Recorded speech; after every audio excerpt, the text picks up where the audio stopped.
What is going on, you guys? Alex Chasen back here with a brand new video. Hopefully you're having a great day, afternoon, or night, wherever you guys are in this world. And as of 3 days ago, NBA All-Star voting has been open.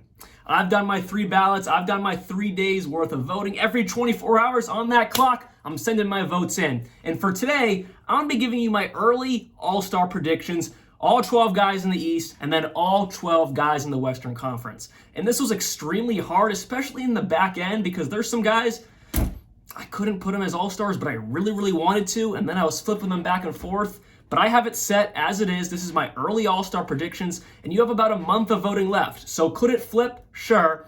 But I'm going to say most likely this is what it's going to be, at least for me. Everyone has their own opinion, and definitely a very subjective thing when it comes to All-Star votes. When it comes to voting for anything, it gets very opinionated, as we know. But with that said, let's just jump right into it, starting off with the starters I have for the East and the West. So let's start in the Eastern Conference with 3 no-brainers. I'm not going to go from point guard down to center, just 3 no-brainers. At small forward, you have Jason Tatum. At power forward, Giannis Antetokounmpo. And then at center, the man who's on a tear right now, Joel Embiid. Those are 3 no-brainers.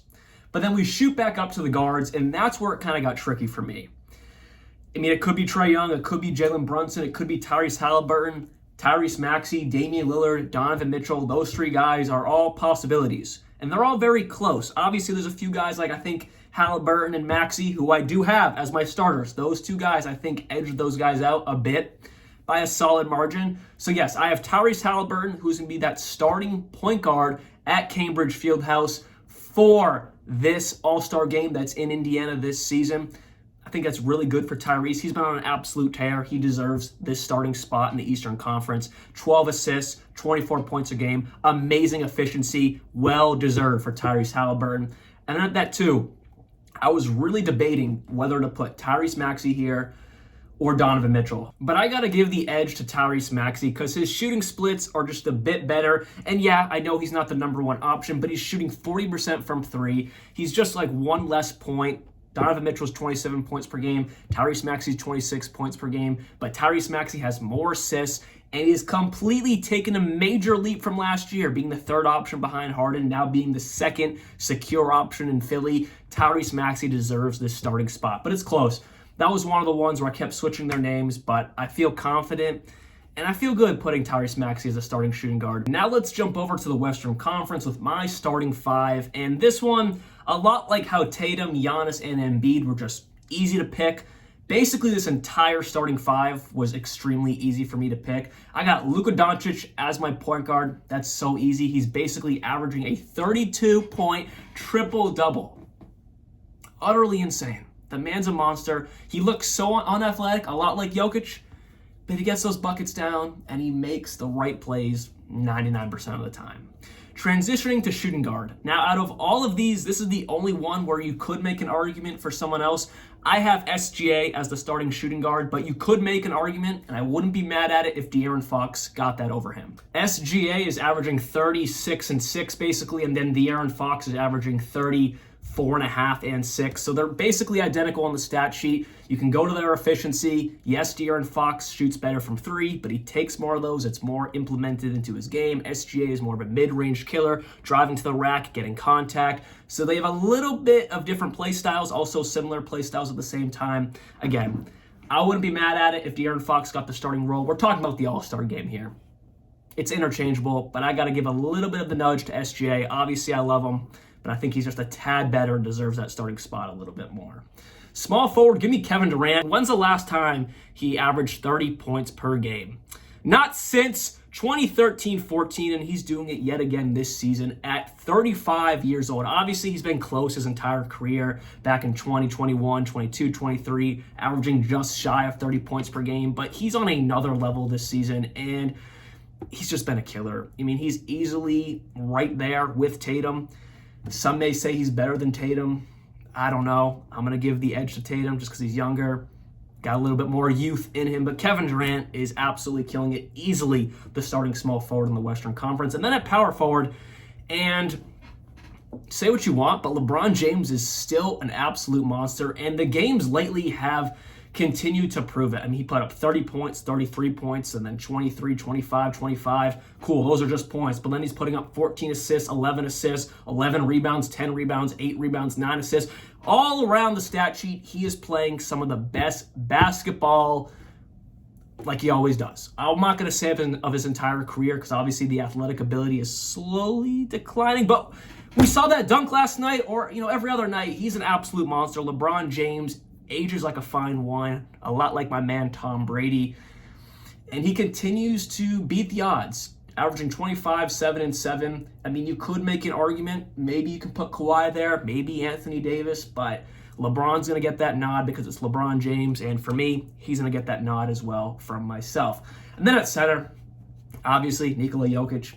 So I really got to go into any detail there. The man is an absolute menace. Hasn't been playing as dominant as he usually does lately, but he's still playing amazing. Just because maybe he's not, getting a triple-double or, getting 10 assists, 8 assists, and maybe he's not grabbing 12 rebounds. His stats don't look as good over the past week and a half-ish. His shooting percentages haven't been as good. But then last night, he shot like 60% from the field. So it's Jokic, no-brainer. The best center in the Western Conference. So let's just keep it out west and jump into these reserves. Like I said, De'Aaron Fox and SGA are interchangeable, so I got De'Aaron Fox as my first reserve. And then I have Devin Booker, who has not completely changed his game. He's just added to it. Believe it or not, he's added a new element. Being a point guard, he's averaging the most assists of his entire career by far, 8 assists per game. His next highest after that was around 6.5 assists back in 2018, 2019 when he was only 22 years old. Crazy how young he still is. He's only 27. He's been in the league forever. Point being, though, he has added a new element to his game. No-brainer, a reserve. And if this was the Eastern Conference, I'd probably give him the nudge over Tyrese Maxey for sure. It's crazy how deep the West is. Continuing with Kawhi Leonard. So if you don't know how the reserves work, it's 2 guards, 3 forwards, and then 2 random guys at any position. So my 2 guards were Fox and Booker, and then my 3 forwards are going to be Kawhi Leonard, Anthony Davis, and Domantas Sabonis. Sabonis, I think Kawhi and AD are pretty understandable, and then Sabonis, I don't think he gets enough love. I really kind of wanted to put Lauri Markkanen, who made it last year, but Sabonis is literally baby Jokic. He averages 18, 12, and 7, shooting over 55% from the field, almost 40% from 3. He is literally baby Jokic, and he's so meaningful to what's going on in Sacramento. Obviously, De'Aaron Fox, top dog, but right behind him is Domantas Sabonis, and he is well deserving of that all-star spot. Maybe not putting up the most points per night, but his impact overall on a game, it overshadows what Lauri Markkanen does, because Lauri Markkanen's putting up 24 PPG, or you could say BI's putting up that as well, but I got to give the nudge to Domantas Sabonis there. And then the 2 guys at any position, of course, Stephen Curry. You're like, you haven't even brought him up yet? Because I don't think he's, right now, I don't think he's better than Fox or Booker. Obviously, not Luka or SGA, but he's still a surefire all-star. But in this deep, guard-heavy, or just deep overall Western Conference, Curry, of course, makes the cut, but as an any position player.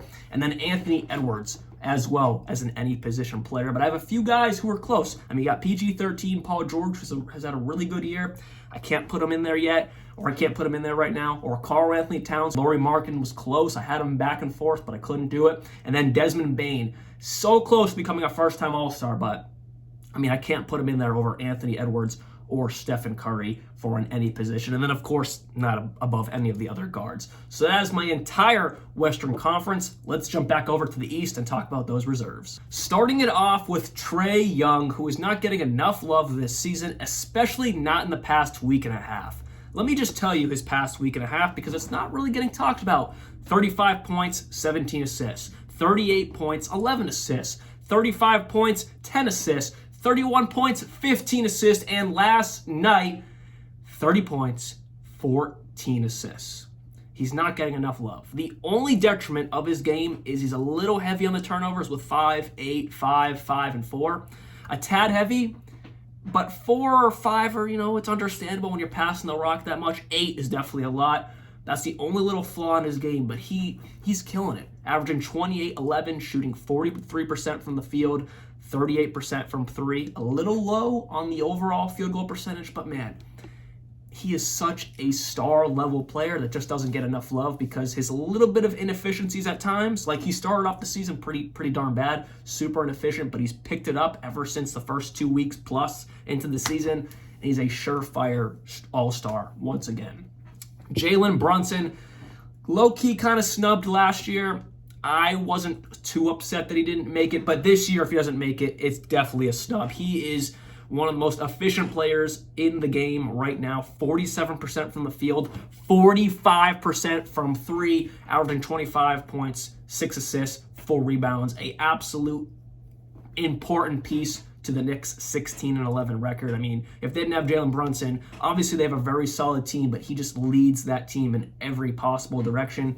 He's having a fantastic, efficient season. And last year, he averaged 24 points per game, and he didn't make it. But this year, like the guards in the East are not that good. They're good, but he is definitely up there enough to be a first-time All-Star. So I think he'll definitely get in. Moving on to Bam Adebayo. Again, the East is really not bad, but it's kind of bad. Like, Bam definitely deserves it, but if this was out West, he'd probably be any position guy. I don't think he gets in over Kawhi, AD, or Sabonis, but he is the best forward in reserves in the Eastern Conference, and he's having a great year. 22, 9, and 4, 50% from the field, 33% from the three, which is good for a big man, great for a big man. It's Bam Adebayo. He's a surefire all-star as long as he stays in the Eastern Conference. And then Jimmy Butler. Now, Jimmy Butler, I almost didn't put him in here. I actually, for a while I was coming up with this list, I had Kyle Kuzma over Jimmy Butler, just because Kyle Kuzma is playing a way better season, efficiency, every single stat, he's playing better.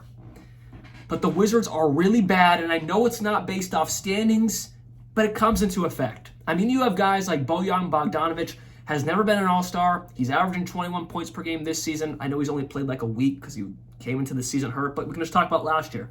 Averaged 22 points per game, and he wasn't an all-star.